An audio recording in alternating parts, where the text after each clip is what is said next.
Welcome to the first method of solving systems of linear equations. This one we will do by graphing.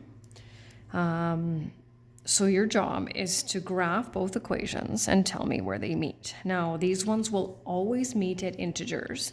And so it's very, very important to draw your lines very carefully.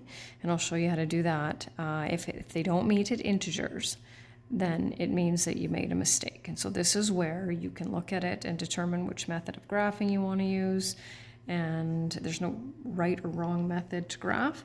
And just tell me where they meet. So the way that I'm going to look at this, I can see that these are written in standard form. And so I'm going to do this first one by the intercepts, because I can see when I look at, if I turn this into a 0, I can see that x is going to be equal to -4, and so I'm going to have an x-intercept of -4, and then I will have a y-intercept of -2, so that will be 0 and -2. So 1, 2, 3, 4, 1, 2. Now one thing you can do if you wish is you can look at what your slope would be. So 2 down and 1, 2, 3, 4 over. And then you can just keep following that pattern. So 2 down, 1, 2, 3, 4 over.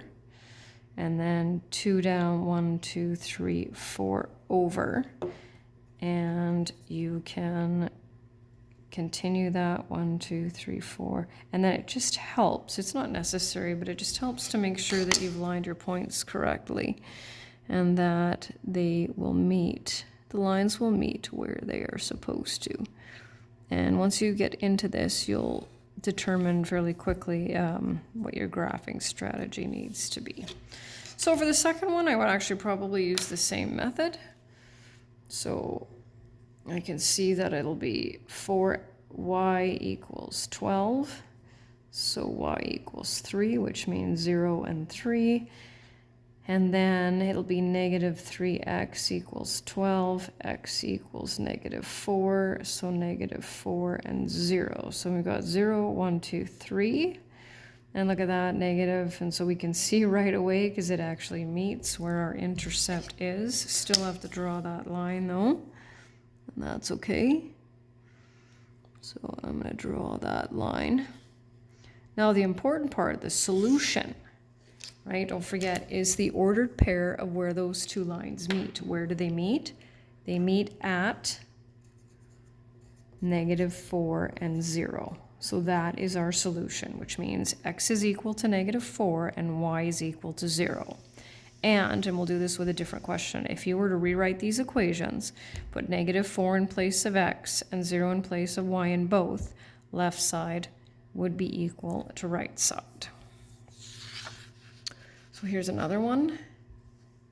So this first one, I would use slope and y-intercept because y is isolated. So I'm going to graph the y-intercept, 1, 2, 3.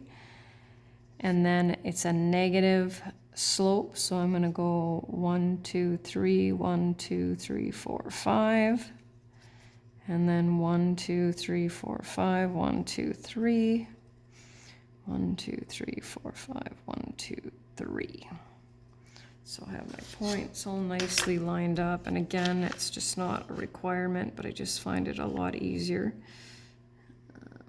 to just line multiple points up. This next one's not quite in the format that I want, so I'm going to isolate y. I'm going to divide everything by 3. I'm going to get y equals 1/3 x minus 3, and I'm going to use the slope and y-intercept method again. So this time -1, 2, and 3. Positive 1/3 slope means I need an increasing line. So 1, 2, 3. Oh, I can already see where they're going to meet, which is good. Now, so because I can see where they're going to meet, I'm not going to bother with all those other points. However, I still have to draw the line. And I also have to remember my solution, which is, now where are they meeting? 3 and -2.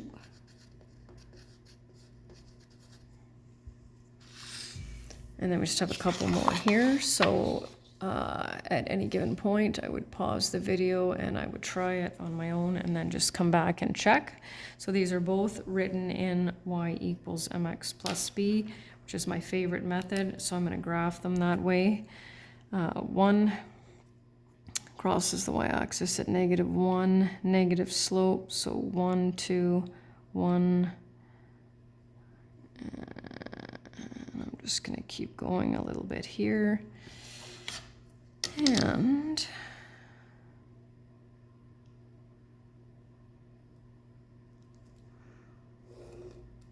so I've got that there.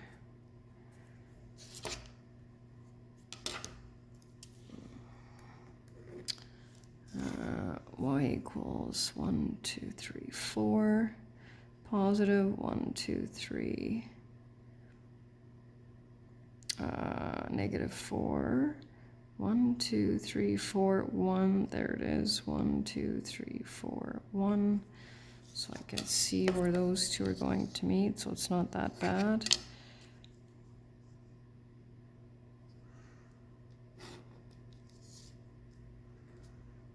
And once again, I don't want to forget my ordered pair.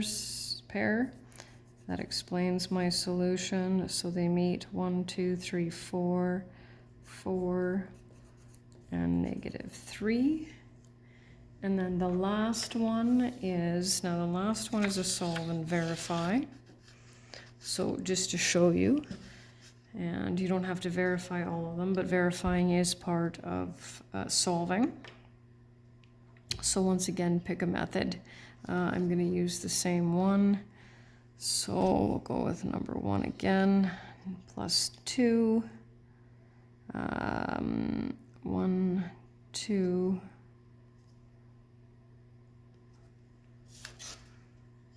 So at this time I've only drawn 4 points, but I'm pretty confident that I can line them up. Arrows on both sides. And then number 2, -1, 2, and 3. And here we go. There might be the odd one that trips you up, but this isn't too bad. So there's that, so we can see where they meet. So my solution is 2 and -2. So here's the verifying. So the verifying means we go take these values now. So this is our y value, this is our x value, and we put them back into the equation. Then we want to make sure that left side equals right side. So -2 equals -4 plus 2. And we can't stop here, right? Because that's just what I call 1 for 2. So we've checked it in the first equation. But now we need to make sure that it also, both values work in the other equation. So y is -2 equals half of 2 minus 3. And so we get 1 minus 3 is... And yes, and that's how you know that 2, -2 is the solution to that system of linear equations. And that's the end.